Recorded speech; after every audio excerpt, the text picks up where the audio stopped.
30 जून 2020। उत्तर प्रदेश के कानपुर के बिकरू गांव में रात के अंधेरे में एक ऐसा खूनी खेल खेला गया जिसने पूरे देश को हिला दिया। ये कहानी है विकास दुबे की, एक ऐसा गैंगस्टर जिसका नाम सिर्फ कानपुर नहीं, पूरे उत्तर प्रदेश में डर का दूसरा नाम बन चुका था। आइए जानते हैं ये विकास दुबे है कौन।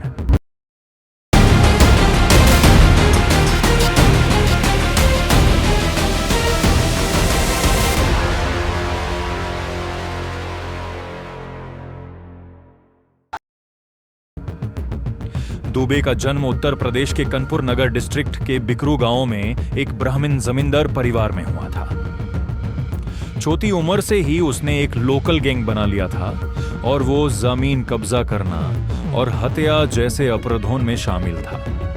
वो अक्सर उन लोगों को टारगेट करता था जिनको वो आसान निशाना समझता था, खासकर जमीन कब्जा करने के लिए। जल्द ही दुबे कानपुर के सबसे वांटेड क्रिमिनल्स में से एक बन गया।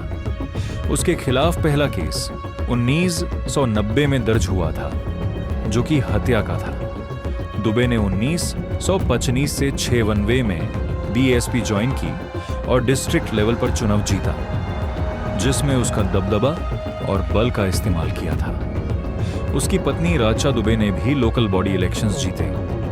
2001 में बीजेपी नेता संतोष शुक्ला की हत्या के मामले में दुबे मुख्य आरोपी था, जो उस समय राज्य मंत्री थे।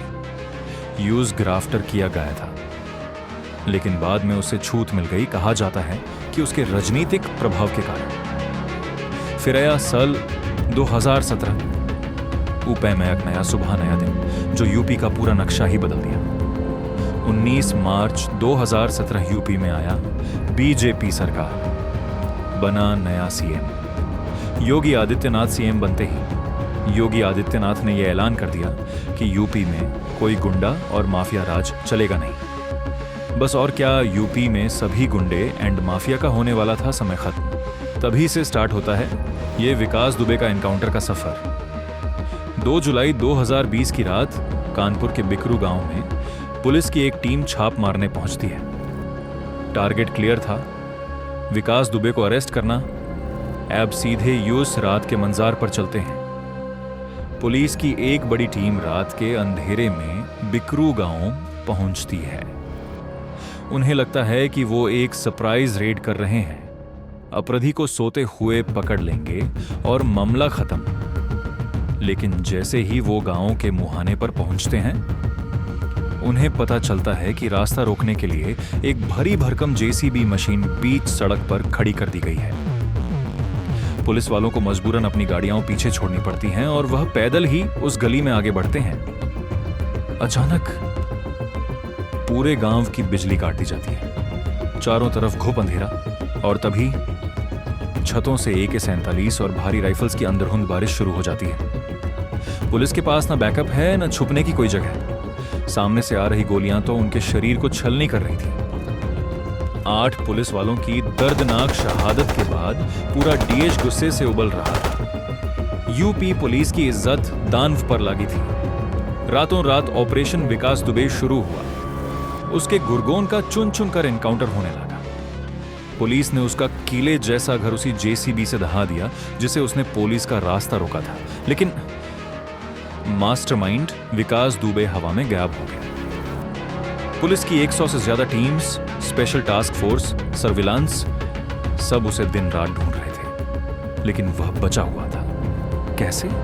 और फिर अचानक कई दिनों की लुकाछुपी के बाद वो कानपुर से 1200 किलोमीटर दूर उज्जैन के महाकाल मंदिर में VIP दर्शन करता हुआ प्रकट होता है।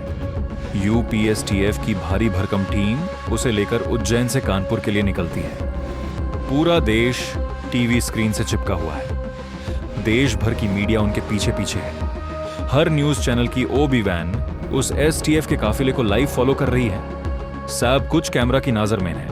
ऐसा लग रहा था मानो अब असली सच सामने आ ही जाएगा। अब पता चलेगा कि वो कौन से नेता थे जो यूज बचा रहे थे। लेकिन फिर कहानी में आता है वो ट्विस्ट जिसने सबके होश उड़ा दिए। कानपुर पहुंचने से कुछ किलोमीटर पहले सचंदी इलाके के पास अचानक टोल प्लाजा पर मीडिया की सभी गाड़ियों को बैरिकेड लगाकर रोक दिया जाता है और फिर सुबह के करीब 6:30 बजे अचानक ब्रेकिंग न्यूज आती है कि जिस सफारी गाड़ी में विकास दुबे बैठा था वो तेज बारिश के कारण पलट गई है।